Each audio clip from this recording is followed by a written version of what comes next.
Hello everyone, मैं हूं doctor विकास और आज हम लोग बात करेंगे हमारे समाज की एक अति गंभीर बीमारी जिसको बोलते हैं इस्चेमिक हार्ट डिजीज़ या कोरोनरी आर्टरी डिजीज़ या लेमन लैंग्वेज में इसी को लोग बोल देते हैं हार्ट अटैक। तो वास्तव में जो इस्चेमिक हार्ट डिजीज़ होती है वो कई कंडीशंस का एक ग्रुप होता है। इसके अंतर्गत कई चीज़ें आती हैं, जैसे एक कंडीशंस होती है स्टेबल एंजाइना, दूसरी कंडीशंस होती है अनस्टेबल एंजाइना, तीसरी कंडीशंस होती है मायोकार्डियल इन्फार्क्शन, चौथी कंडीशंस जो होती है वो होती है प्रिंस मेटल्स एंजाइना और एक पांचवी कंडीशंस होती है chronic ISD with heart failure.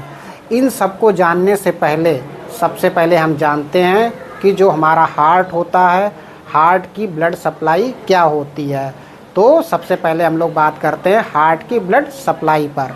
जो हमारा हार्ट होता है उसको मेन दो आर्टरीज सप्लाई करती हैं, एक राइट कोरोनरी आर्टरी होती है, एक लेफ़्ट कोरोनरी आर्टरी होती है। ये दोनों आर्टरीज जो होती हैं हमारे शरीर में असेंडिंग एओर्टा से निकलती हैं। तो जो राइट कोरोनरी आर्टरीज होती है वो राइट एट्रिया को सप्लाई करती है, राइट वेंट्रिकल को सप्लाई करती है, 60% केसेस में एसए नोड को सप्लाई करती है, 80% केसेस में एवी नोड को सप्लाई करती है। इसके साथ ही साथ ये लेफ़्ट वेंट्रिकल की इंफीरियर वाल को भी सप्लाई करती है। फिर इसके अलावा दूसरी आर्टरी होती है जिसको लेफ़्ट मेन कोरोनरी आर्टरी कहते हैं। ये आगे चलकर दो पार्ट्स में डिवाइड हो जाती है। एक लेफ़्ट एंटीरियर डिसेंडिंग आर्टरी होती है, ये हमारे लेफ़्ट वेंट्रिकल की एंटीरियर वाल को सप्लाई करती है, इंटर वेंट्रिकुलर सेप्टम को सप्लाई करती है और एपेक्स को सप्लाई करती है। इसकी जो दूसरी ब्रांच होती है उसको लेफ़्ट सर्कमफ्लेक्स आर्टरी बोलते हैं। ये हमारे लेफ़्ट वेंट्रिकल जो होता है उसकी लेटरल वाल को सप्लाई करती है, पोस्टीरियर वाल को सप्लाई करती है और जो होता है इसके साथ ही साथ ये जो होता है लेफ़्ट एट्रियम को भी सप्लाई करती है। तो ये तो हमने बात कर ली कि जो हमारी हार्ट मसल्स होती हैं उनको कौन कौन सी आर्टरीज सप्लाई करती हैं। ये मेन आर्टरीज होती हैं। इसके अलावा भी कुछ मार्जिनल आर्टरीज होती हैं, कुछ डायगोनल आर्टरीज होती हैं, तो वो इन्हीं सब की ब्रांचेस होती हैं। तो किसी वजह से जब हमारी ये जो आर्टरीज होती हैं इसमें ब्लॉकेज हो जाता है, जिसकी वजह से हमारे जो हार्ट टिश्यूज़ होते हैं उनकी ब्लड सप्लाई कम हो जाती है, जिसकी वजह से हमें इस्चेमिक हार्ट डिजीज़ हो जाती है या कोरोनरी आर्टरी डिजीज़ हो जाती है। तो इस क्रम में हम लोग सबसे पहले जानते हैं कि इस्चेमिक हार्ट डिजीज़ के टाइप्स क्या होते हैं या क्लासिफिकेशन क्या होते हैं और इनका क्लिनिकल प्रेजेंटेशन कैसे होता है। तो सबसे पहले बात करते हैं स्टेबल एंजाइना की। स्टेबल एंजाइना के नाम में ही है कि स्टेबल मतलब ये रेस्टिंग कंडीशन में यूजुअली नहीं होती है। जब कोई पेशेंट एक्सर्शन करता है या कोई बहुत स्ट्रेस की कंडीशन में होता है तो क्या होता है उसको चेस्ट डिस्कम्फर्ट होता है। पेशेंट यूजुअली कंप्लेन करते हैं कि उनके छाती में भारीपन रह रहा है, बहुत दबाव महसूस होता है या उनका जो होता है गला जैसा दब रहा है। तो इस तरीके की चेस्ट जो होते हैं डिस्कम्फर्ट होते हैं जब वो कोई फिजिकल हैवी एक्टिविटीज़ करते हैं या किसी स्ट्रेस की कंडीशन में होते हैं। जब वो थोड़ा सा रेस्ट करते हैं तो ये कंडीशन यूजुअली ख़त्म हो जाती है। ये जो चेस्ट डिस्कम्फर्ट होता है यूजुअली जो होता है 2 से 5 मिनट्स तक का होता है। रेस्ट करने पर या नाइट्रेट्स का यूज़ करने पर ये कंडीशन जो होती है रिवर्ट हो जाती है। कभी कभी जो होता है इसमें फ्रैंक चेस्ट पेन भी हो सकता है, जो मायोकार्डियल इन्फार्क्शन का पेन होता है। इसमें जो सेंटर होता है वहाँ से पेन एराइज होता है और ये जो सेंट्रल चेस्ट पेन होता है वो रेडिएट करते हुए हमारे लोअर जा तक जा सकता है, नेप ऑफ नेक तक जा सकता है, दोनों शोल्डर्स पे जा सकता है, दोनों आर्म्स पे रेडिएट कर सकता है। तो ये जो टिपिकल पैटर्न होता है हार्ट अटैक का कभी कभी ये भी देखने को मिलता है। इसके बाद में दूसरी कंडीशंस होती है जिसको हम लोग अनस्टेबल एंजाइना बोलते हैं। अनस्टेबल एंजाइना के नाम से ही पता चलता है कि ये जो कंडीशन होती है रेस्टिंग कंडीशन में होती है या मिनिमल एक्सर्शन पर ही हमारे छाती में चेस्ट डिस्कम्फर्ट हो जाता है या चेस्ट पेन होता है। इसमें जो चेस्ट पेन की ड्यूरेशन होती है वो 10 मिनट या 10 मिनट से ज़्यादा भी हो सकती है। इसके लिए जो होता है नाइट्रेट्स यूज़ करते हैं या कई बार जो होता है पूरा जो होता है हमें जो MI का प्रोटोकॉल है उसे फॉलो करना पड़ता है। इसके बाद में जो होती है बात करते हैं मायोकार्डियल इन्फाक्शन की। मायोकार्डियल इन्फाक्शन का जो चेस्ट डिस्कम्फर्ट होता है, चेस्ट पेन होता है, इसकी सीवियरिटी बहुत ज़्यादा होती है। पेशेंट को चेस्ट पेन बहुत ज़्यादा होता है। उसके साथ में जो होता है उसको पसीना भी बहुत आता है, बहुत स्वेटिंग होती है, डायफ्रोसिस होती है। इसके साथ ही कई बार पेशेंट को इम्पेंडिंग ऑफ डूम की फीलिंग होने लगती है। उसको ऐसा लगता है कि शायद हम अब बच ना पाएँ। इसके बाद में जो चौथी कंडीशंस आती है जिसको प्रिंसमेटल्स एंजाइना बोलते हैं। इसमें हमारी जो कोरोनरी आर्टरी होती है वो कुछ समय के लिए या कुछ टाइम के लिए उसमें स्पाज्म हो जाता है, जिसकी वजह से हमको सीवियर चेस्ट पेन का एहसास होता है। चौथी कंडीशंस जो होती है उसको क्रोनिक ISD बोलते हैं विथ हार्ट फेलियर। मतलब इसमें चेस्ट पेन के साथ में पेशेंट्स को हार्ट फेलियर के सिम्टम्स भी मिलते हैं। तो ये कुछ क्लिनिकल प्रेजेंटेशन होता है। इसके अलावा कुछ जो होते हैं सिम्टम्स और भी होते हैं, जैसे जिसको बोलते हैं एंजाइना इक्विवेलेंट्स। जैसे पेशेंट आता है वो टिपिकल चेस्ट पेन तो नहीं बताता पर वो और चीज़ें कंप्लेन करता है, जैसे सर सांस लेने में दिक्कत हो रही है, एपिगैस्ट्रिक डिस्कम्फर्ट होता है, उसको नोज़िया वोमिटिंग की फीलिंग आती है। इसके साथ ही साथ वो फटीग की भी कंप्लेन करता है। इसी में एक और कैटेगरी होती है जिसको साइलेंट इस्चीमिया भी बोलते हैं या साइलेंट अटैक भी बोलते हैं। इस तरीके की जो कंडीशंस होती है उसमें पेशेंट्स को यूजुअली कोई सिम्टम नहीं आते हैं। जब कंटिन्यूअस ECG मॉनिटरिंग की जाती है तो उसमें जो होता है मायोकार्डियल इन्फाक्शन के जो होते हैं एविडेंस मिलते हैं। तो ये कुछ टाइप्स होते हैं इस्चेमिक हार्ट डिजीज़ के। इसके बाद में हम लोग बात करते हैं कि पैथोफिजियोलॉजी क्या होती है इस्चेमिक हार्ट डिजीज़ की। ऐसी वो कौन सी वजह होती है जिससे हमारा जो आर्टरीज़ होती है या जो ब्लड वेसल्स होती है उसमें नैरोइंग हो जाती है। तो इसका सबसे मोस्ट कॉमन जो काज होता है एथेरोस्क्लेरोसिस होती है। एथेरोस्क्लेरोसिस की वजह से जो हमारी आर्टरीज़ होती है उसमें प्लाक का निर्माण होने लगता है। ये जो प्लाक बनता है तो ये धीरे धीरे हमारे कोरोनरी आर्टरीज़ को नैरो करता है और कई बार जब ये प्लाक रप्चर कर जाता है तो वहाँ पर थ्रोम्बस का फॉर्मेशन होता है और ये कंप्लीट ओक्लूजन कर देता है, जिससे जो होता है हमें इस्चेमिक हार्ट डिजीज़ जो होती है हो जाती है या हार्ट अटैक हमको पड़ जाता है। तो ये तो पैथोफिजियोलॉजी की बात हो गई। इसके बाद में फिर हम आते हैं बात करते हैं कि रिस्क फैक्टर क्या होते हैं। ऐसे वो कौन कौन से रिस्क फैक्टर होते हैं जिसकी वजह से हमारे शरीर में ये प्लाक जो होता है ज़्यादा बनते हैं। तो सबसे पहले जो रिस्क फैक्टर आता है जो कुछ मॉडिफिएबल रिस्क फैक्टर भी होते हैं। इसमें पहला हाइपरटेंशन, हाई BP। अगर आपका BP बहुत हाई रहता है तो आपको इस्चेमिक हार्ट डिजीज़ होने की संभावना बढ़ जाती है। डायबिटीज़ की भी वजह से जो होता है इस्चेमिक हार्ट डिजीज़ का खतरा बढ़ जाता है। जो लोग स्मोकिंग करते हैं उनको भी इस्चेमिक हार्ट डिजीज़ का खतरा रहता है। ओबेसिटी और जो लोग पुअर जो होता है डाइट फॉलो करते हैं, मतलब हाई जो होता है साल्ट डाइट लेते हैं, हाई फैटी डाइट लेते हैं, तो ऐसे लोगों को भी इस्चेमिक हार्ट डिजीज़ का खतरा बढ़ जाता है। जो लोग अल्कोहल यूज़ करते हैं, तो ये कुछ मॉडिफिएबल रिस्क फैक्टर होते हैं। मॉडिफिएबल इसलिए बोलते हैं कि इनको हम चाहें तो कंट्रोल कर सकते हैं। इसके बाद में कुछ जो होते हैं नॉन मॉडिफिएबल रिस्क फैक्टर्स होते हैं, जैसे अगर किसी के परिवार में ही माता पिता को हार्ट अटैक पड़ा है तो बच्चों को भी रिस्क थोड़ा बढ़ जाता है। दूसरा क्या होता है, जैसे मेल की एज अगर 45 से है तो थोड़ा रिस्क बढ़ जाता है। फीमेल की एज जो होती है अगर 55 से ज़्यादा है तो रिस्क बढ़ जाता है।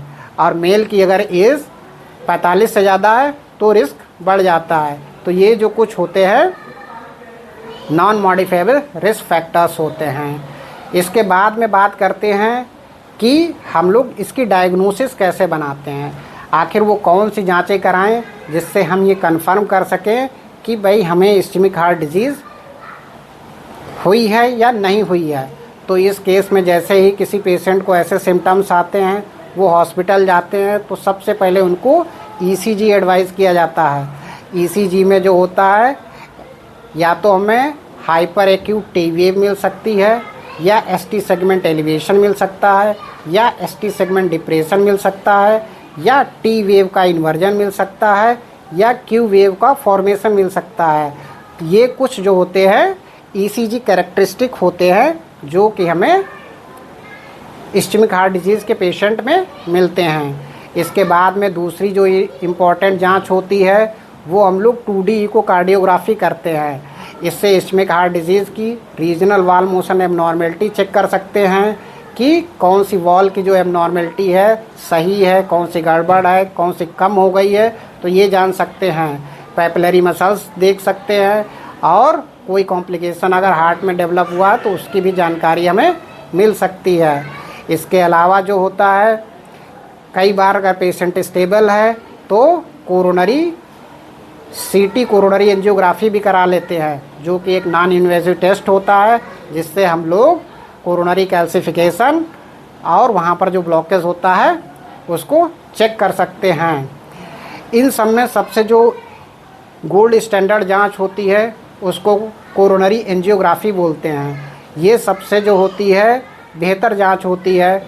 इससे जो होता है हमें इस्केमिक हार्ट डिजीज़ जो हो रही है उसका एग्जैक्ट जो होता है कितने एक्सटेंट में हो रही है, कितनी सीवियरिटी है, ये भी यहाँ से पता चल जाती है।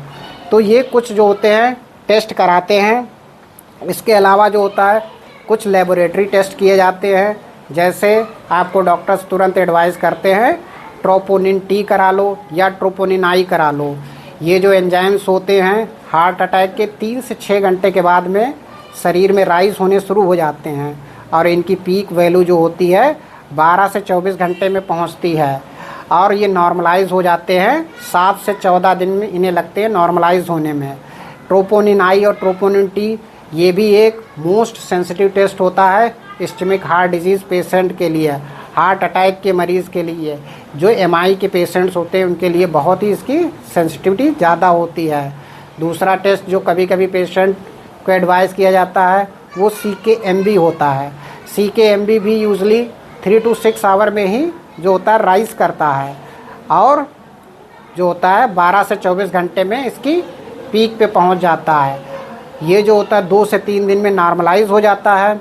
इसका बेसिकली यूज़ जो होता है री इन्फेक्शन में किया जाता है, मतलब किसी को एक बार अटैक पड़ गया है 2-4 दिन के बाद वो फिर आता है, तो अगर दोबारा से अटैक पड़ा है या नहीं पड़ा है तो उससे हम लोग CKMB करा के चेक कर सकते हैं। तीसरा जो टेस्ट होता है वो मायोग्लोबुलिन होता है, जो कि बहुत ही सेंसिटिव नहीं होता है, तो इसलिए यूजली इसको प्रिफर नहीं करते हैं।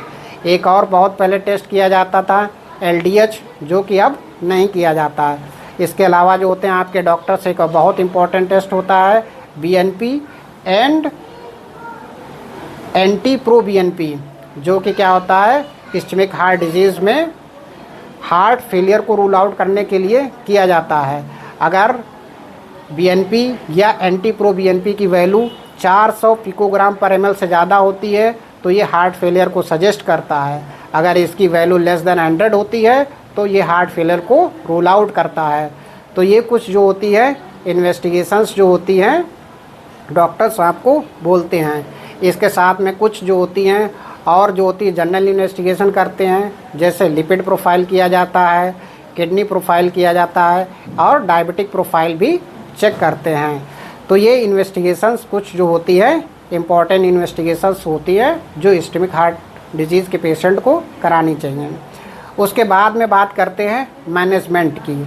मैनेजमेंट में सबसे पहले सारे जितने भी इस्केमिक हार्ट डिजीज़ के पेशेंट होते हैं उनके लिए होता है life style modifications. Life style modification में जितने भी हार्ट के पेशेंट होते हैं सबसे पहले उनको डाइट के लिए जो होता है कहा जाता है कि अच्छी डाइट फॉलो करें। अच्छी डाइट से मतलब होता है कि वो अपनी डाइट में लो साल्ट ले, मतलब नमक की मात्रा कम ले, लो फैट ले, मतलब तला भुना चिकना कम खाएं, और हाई फाइबर्स लें। हाई फाइबर डाइट का मतलब होता है ग्रीन लीफी वेजिटेबल्स लें, फ्रूट्स को उसमें ऐड करें अपनी डाइट में। तो हमें जो इस्चमिक हार्ट डिजीज़ के लिए पेशेंट होते हैं लो साल्ट, लो फैट और हाई फाइबर डाइट को प्रेफर करना होता है। इसके साथ ही रेगुलर जो होता है एरोबिक एक्सरसाइज के लिए उनको प्रेरित करना होता है। तीसरी बात जो होती है एक्सरसाइज के साथ में अगर कोई लोग स्मोकिंग कर रहे हैं तो स्मोकिंग सिसेशन के लिए बोलना होता है, वेट रिडक्शन के लिए बोलना होता है। और अगर अल्कोहल एब्यूज़ कर रहे हैं तो अल्कोहल के बोलते हैं कि अल्कोहल या तो बिल्कुल बंद कर दें, अगर बिल्कुल बंद नहीं कर सकते हैं तो अल्कोहल को लिमिट करने के लिए बोलते हैं। जैसे मेल के केस में लेस देन 2 स्टैंडर्ड पैक के लिए एडवाइस करते हैं, फीमेल को लेस देन 1 पैक या 1 पैक के लिए एडवाइस करते हैं। तो ये जो होते हैं लाइफ स्टाइल मॉडिफिकेशंस के लिए बारे में सारे पेशेंट्स को बोला जाता है। इसके बाद में दूसरा जो होता है ड्रग्स या फार्माकोलॉजिकल जो होता है मैनेजमेंट क्या होता है। तो फार्माकोलॉजिकल मैनेजमेंट में सबसे पहले जो होते हैं आपके डॉक्टर्स, अगर आपको इस्चमिक हार्ट डिजीज़ हो रही है या हुई है तो एंटीप्लेटलेट्स एडवाइस करते हैं। एंटीप्लेटलेट्स का मुख्य काम जो होता है आपके जो ब्लड वेसल्स होती है वहाँ पर थ्रोम्बस को बनने से रोकना होता है। दूसरी जो ड्रग्स होती हैं वो स्टेटिन्स होती हैं। स्टेटिन्स का जो मुख्य काम होता है जो ये प्लाक बना है उसको स्टेबलाइज करना होता है, कोलेस्ट्रॉल को कम करना होता है, एलडीएल को कम करना होता है। तीसरी जो ड्रग्स इसमें प्रोवाइड की जाती है वो बीटा ब्लॉकर्स होते हैं जो कि हमारी मायोकार्डियल ऑक्सीजन की जो डिमांड होती है उसको कम कर देते हैं। चौथी जो ड्रग्स होती है उसे नाइट्रेट्स होते हैं। ये नाइट्रेट्स जो होते हैं वो हमारा जो होता है पेन जो होता है उसको कम करते हैं। इसके अलावा जो होता है कुछ कंडीशंस में जो होता है कैल्शियम चैनल ब्लॉकर्स भी यूज़ करते हैं, जैसे जो वेसोस्पास्टिक एंजाइना होती है उसमें हम लोग जो होता है कैल्शियम चैनल ब्लॉकर जिसे यूज़ करते हैं। ये सारी जो ड्रग्स होती है आप अपने डॉक्टर की सलाह अनुसार ही यूज़ करें, अपने आप से नहीं लें। आपकी क्या कंडीशन है, आपकी बॉडी में कोई और कॉम्प्लिकेशंस तो नहीं है, तो उस हिसाब से आप अपने जो फिजिशियन हैं, ट्रीटिंग डॉक्टर्स होते हैं, उनसे सलाह करके ही लें। इसमें जो तीसरा ट्रीटमेंट आता है रीवैस्कुलराइजेशन। जब रीवैस्कुलराइजेशन में इसमें हम लोग परक्यूटेनियस कोरोनरी इंटरवेंशंस किया जाता है। परक्यूटेनियस कोरोनरी इंटरवेंशंस का मतलब होता है कि जो हमारी आर्टरीज ब्लॉक होती है वहाँ से जो ब्लॉकेज हुआ है, जो थक्का जमा हुआ उसको हटा लिया जाता है और वहाँ पर एक स्टंट डाल दिया जाता है। या जब कई आर्टरीज में ब्लॉकेज होता है या बहुत एक ही आर्टरी में बहुत जो होता है बहुत ज़्यादा सीवियरिटी होती है तो उस कंडीशंस में जो हमारे कार्डियोलॉजिस्ट होते हैं वो CABG को परफॉर्म करते हैं, कोरोनरी आर्टरी बाईपास ग्राफ्टिंग कर दी जाती है। तो ये कुछ जो होते हैं ट्रीटमेंट मॉडलिटीज़ होती है हमारे इस्चमिक हार्ट डिजीज़ पेशेंट के लिए। इसके बाद बात आती है कि अगर इस्चमिक हार्ट डिजीज़ के पेशेंट सही तरीके से इलाज नहीं कराते हैं तो उनको क्या क्या कॉम्प्लिकेशंस हो सकते हैं। तो इसमें सबसे पहला कॉम्प्लिकेशंस है, जैसे मान लो कोई पेशेंट स्टेबल एंजाइना का है, या तो वो डायग्नोस नहीं हो पाया या उसने ध्यान नहीं दिया तो भविष्य में उसको मायोकार्डियल इन्फाक्शन हो सकता है। या किसी पेशेंट को मायोकार्डियल इन्फाक्शन हुआ है तो उसको जो होता है एरिथमिया डेवलप हो सकती है, जैसे वेंट्रिकुलर टैकीकार्डिया हो सकता है, वेंट्रिकुलर फिब्रिलेशन हो सकता है, एट्रियल फिब्रिलेशन हो सकता है, मतलब जिसमें दिल की जो रिदम होती है जो वो गड़बड़ हो सकती है। कई बार क्या होता है कि कॉम्प्लिकेशन इतना सीवियर होता है कि कार्डियोजेनिक शॉक तक हो जाता है, मतलब आदमी का BP जो होता है एकदम कम हो जाता है और जिसकी वजह से कभी कभी सडन कार्डियक डेथ भी हो जाती है। और कई बार पेशेंट को जो होता है पेरिकार्डाइटिस तक हो जाती है। तो ये कुछ जो होते हैं सीवियर कॉम्प्लिकेशंस जो होते हैं, अगर हम सही इलाज नहीं करते हैं, समय रहते नहीं करते हैं, तो ये सब डेवलप हो जाते हैं। अब बात करते हैं कि इस्चमिक हार्ट डिजीज़ की प्रोग्नोसिस कैसी रहती है। इसकी प्रोग्नोसिस ये डिपेंड करती है 3 बातों पर कि आपकी डिजीज़ की सीवियरिटी कितनी है, आपका जो लेफ़्ट वेंट्रिकल है उसकी फंक्शनिंग कितनी है, और जो आपको ट्रीटमेंट समय रहते दिया गया है वो कितना रिस्पॉन्स कर रहा है। तो इन 3 बातों पर आपकी जो होती है इस्चमिक हार्ट डिजीज़ की प्रोग्नोसिस डिपेंड करती है। Thanks for watching.